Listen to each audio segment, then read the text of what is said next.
We thank you nevertheless because you decided to keep us when nobody else could, when nobody else would. You kept us. We thank you today. Dear Father, I ask that you would bless this word in a mighty special way. Let it be encouraging to the people of Shiloh. Let it be encouraging to myself, dear Father, to continue to tell ourselves, dear Father, that we have to go on, that we have to move forward, that there is still work to be done in your vineyard. Father, bless me in the name of Jesus, from the crown of my head to the soles of my feet. In the name of Jesus, I pray and ask all these things. Amen. Amen. First, giving honor to God, honor to the late, great Pastor Davis. I'm the first one to say that, I guess. To Reverend Jesse Jr., to Elder Phil Gibbs, to Minister Cannon, to Reverend Rubin, and to Elder Phillips, and to Reverend Hill, and to all the deacons. I thank you for this opportunity to preach the word of God. I was torn when I found out, when Reverend Jesse Jr. asked me to preach, because I was like, I don't know if I can get up there that early and be able to be composed and encouraging and not, cry the whole way through. I didn't know if I could, but then I started to think that, God is still good. Yeah. He still is working on me. He is still working on you. He is still doing his thing, so to speak. So I couldn't sit back. I couldn't say no. And, God, I can talk all day long. You know that. But I won't do that today. There is a word found in Jeremiah chapter 3, verse 15. Very familiar verse. We will also look at Jeremiah chapter 23, verse 3. But we will begin at Jeremiah chapter 4, verse 15. If you wouldn't mind standing for the reading of God's word. Jeremiah chapter 3, verse 15. If you have it, say amen. Amen. If you need a little more time, say, hold on. I'm holding. Jeremiah is in the Old Testament. Are we there? Yes. Amen. Jeremiah 3:15. And I will give you pastors according to mine heart, which shall feed you with knowledge and understanding. Jeremiah 23, verse 3. And I will gather the remnant of my flock out of all countries whither I have driven them, and will bring them again to their folds, and they shall be fruitful and increase. And I will set up shepherds over them, which shall feed them, and they shall fear no more, nor be dismayed, neither shall there be lacking, saith the Lord.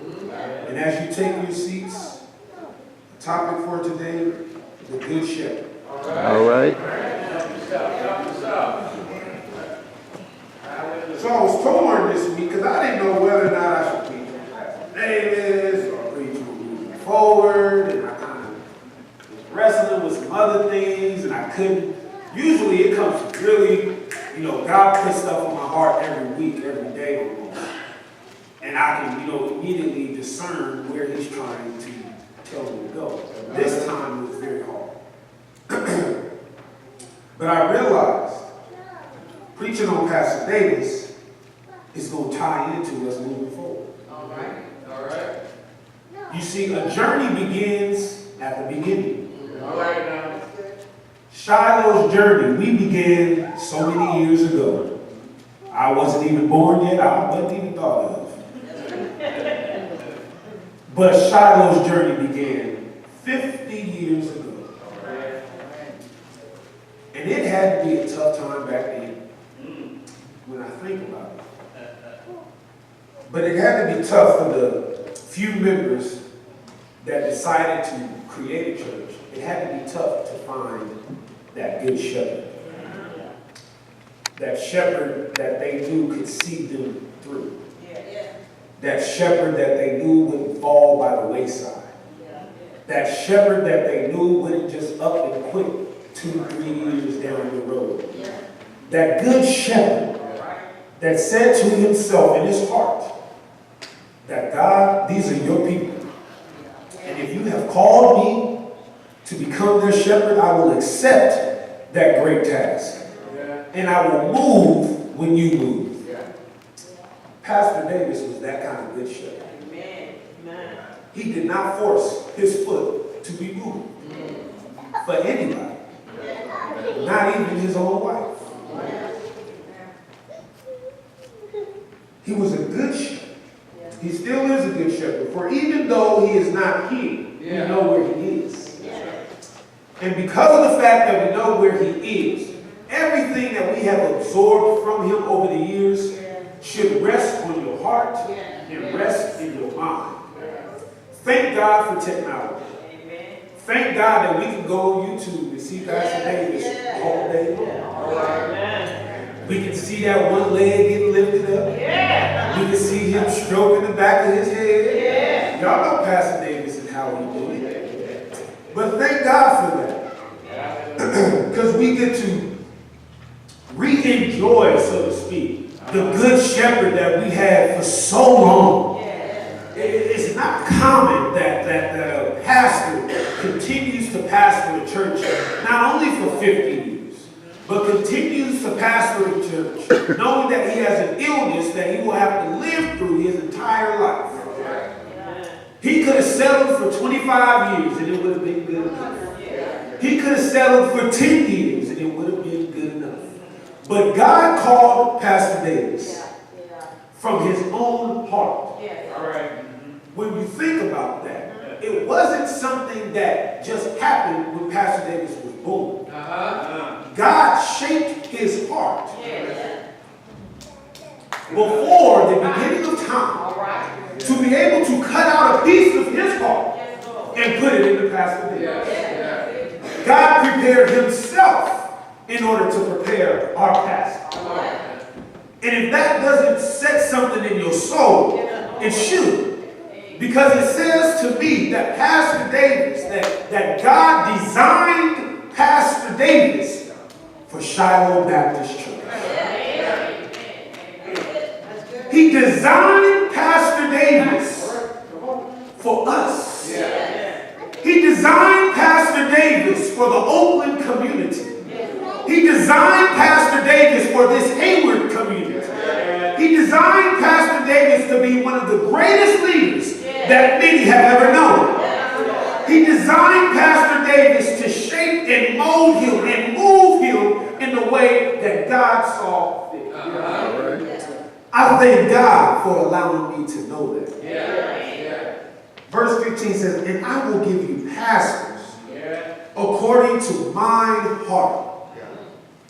Let that resonate within you. That truly God saw us when he saw Pastor Davis.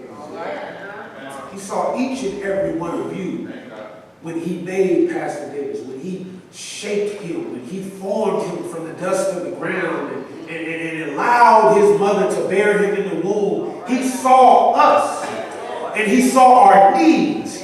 He saw our downfalls. He saw our triumphs. He saw our victories. He saw our losses. He saw everything. He saw the people that were going to get baptized in this pool behind me. He saw preachers that were going to preach in the pulpit that Pastor Davis called out of the pew. He saw the deacons that just happened to stroll into the church one day, and Pastor Davis saw something in you that you didn't see in yourself, and he called that out of you. There's something shaped out of God's own heart that only a person that comes out of God's heart can do. You didn't really understand. When Pastor Davis would talk to me, I was like, Pastor, I don't get it. Oh, why are you always trying to force me to do things? Why are you always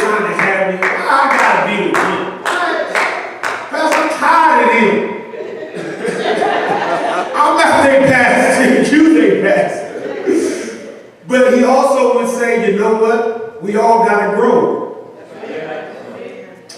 We all have to grow up. We are babes in Christ. But somebody said a few days ago that you shouldn't be a babe for 23 years. You have to grow. Your legs ought to get a little stronger.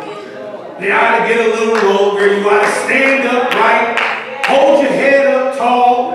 You ought to show an example to those who come in this church looking for their Savior. That is what Pastor Davis taught us. And it is only because he was shaped out of God's own heart.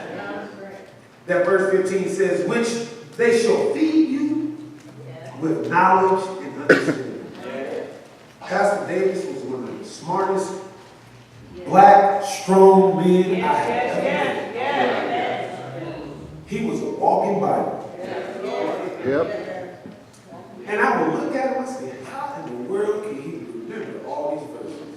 I mean, point it out and turn to John chapter 2, verse 15, and knew exactly what the words were in my Bible. Y'all know because some words change from Bible to Bible, but still, Pastor Davis, somehow got it always right. He was a walking Bible. That man was knowledgeable. My God, beyond measure. You walk in his office and his whole wall is just books.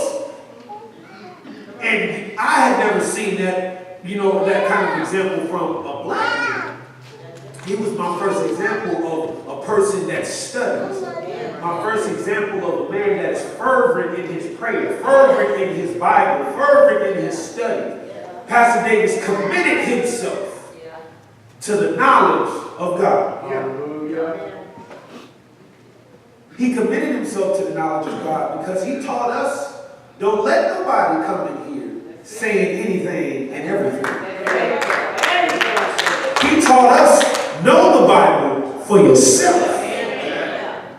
Don't know it for him, for yourself. Don't know it to beef him up, to let him feel like he's such a good pastor. Know it for yourself, because in due time, you will need it for yourself. You will need to know where to find John 3:16. You will need to know where to find all the different verses that you will need in your life. I'm not going to go through them all. But Pastor Davis was truly honed out of God's heart. But back to our topic, the Good Shepherd. We find ourselves now, well, our Good Shepherd has gone on home. And we find ourselves now in the midst of limbo. A lot of churches don't go through this. Limbo. A lot of churches, when their pastor passes away, a lot of churches just fold up. I want to be clear in what I'm about to say here is that Pastor Davis, the man that I knew, would be sad to see Shiloh just fold up.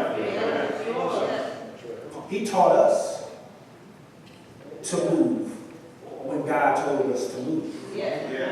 He taught us to do what God tells us to do.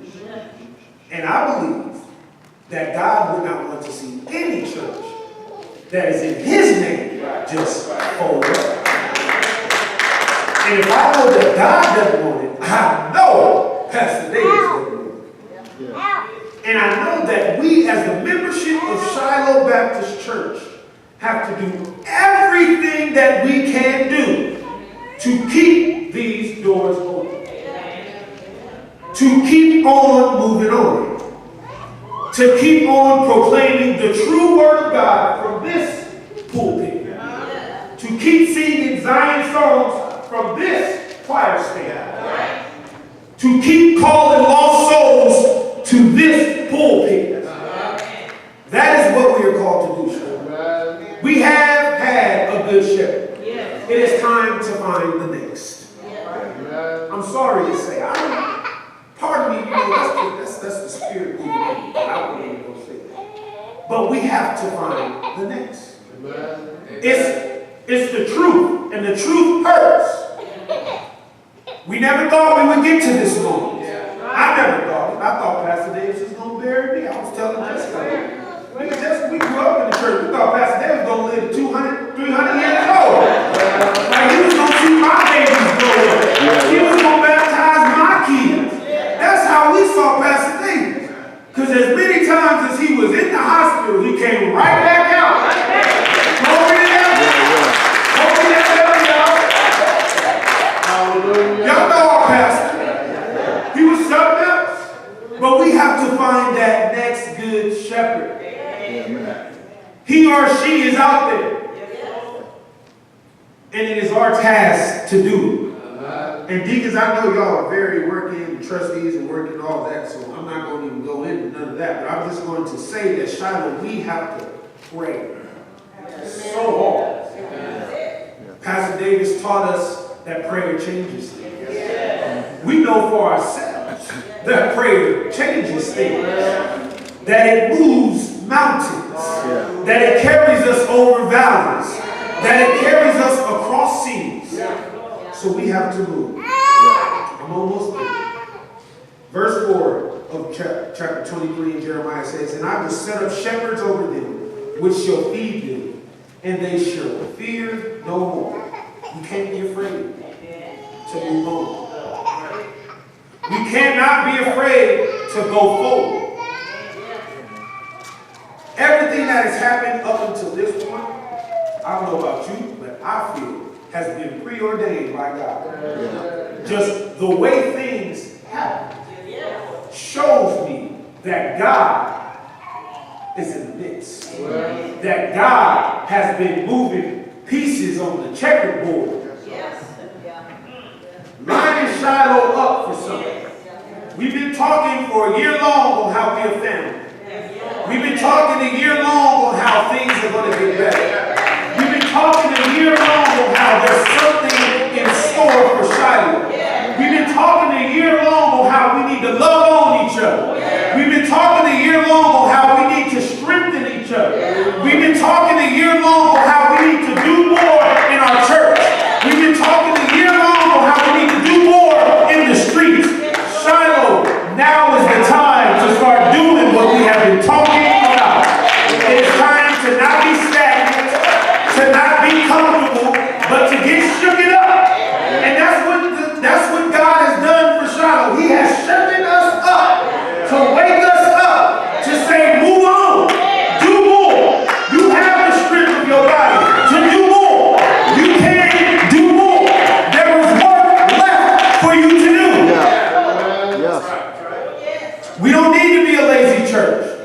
And we don't need to be a church that just sits in limbo for years at a time, or whatever the case may be. We need to be a church that is about our Father's business. And as long as we keep our Father's business on the forefront of our mind, we cannot go wrong. Put God first. That's how Pastor Davis moved. He put God first. It seemed like he would pray for every step he took. Somehow everything worked out the way that it should. Shiloh, we have that in us.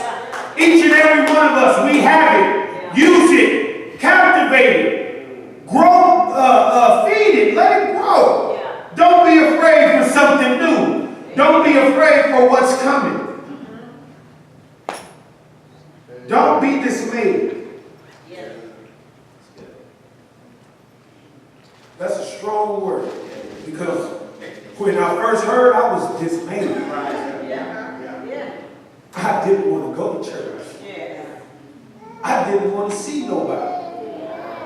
I didn't want to come to the parking lot. When we had that choir prayer, I didn't want to come to that. I was dismayed. I was out of my body. My insides hurt. My outside hurt. Everything around me hurt. I was dismayed. But by prayer, my dismay has turned into action. It's turned into motivation to move on. Be not dismayed. We don't know what's coming next. But we know that we have a God on our side. neither shall they be lacking, saith the Lord. Shiloh, we are not lacking anything. Amen. We have been given the tools necessary to do what needs to be done. And it would be a shame if we allow those tools to just sit in our toolbox. It would be a shame for us to start picking on each other. It would be a shame for us to start talking about each other. It would be a shame for us to not believe in each other. Where is your faith at this moment in time? Has your faith been rocked by this? That's a real question. Has your faith been wavered by this? That's good. It shouldn't be if it has. Your faith was not in this man. Watch out. Watch out. If it was, when the invitation is given, you ought to come forward. If your faith was in Pastor Dr. Jesse L. Davis Sr., our faith is in the Lord. He is the one that went on that cross. He is the one that got beaten all night long. He is the one that was bruised for our iniquities. He is the one that was pierced in his side just to make sure that he was dead. He is the one that was hung high, stretched wide.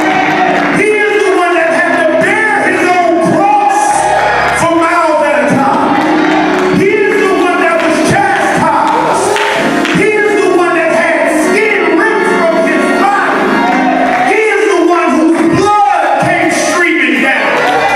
He is the one that we remember every first Sunday when we partake of communion. He is the one that saved our soul. He is the one that picks you up. He is the one that turns you around. He is the one that strengthens you. He is the one that you call on late in the midnight hour. He is the one that you cry unto, what can I do, Father? He is the one that your hopes are on. He is the one that your rock is in. That's our good shepherd, Jesus Christ. For without him, we would have this good shepherd pastor. Without God, we wouldn't have Jesus. Without Jesus, we wouldn't have the Spirit. Without the Spirit, we wouldn't have anything. Without anything, we would be nothing. Without our God, we would be dead. We got to move forward, child. Don't let it end here. Don't stop now. Move on.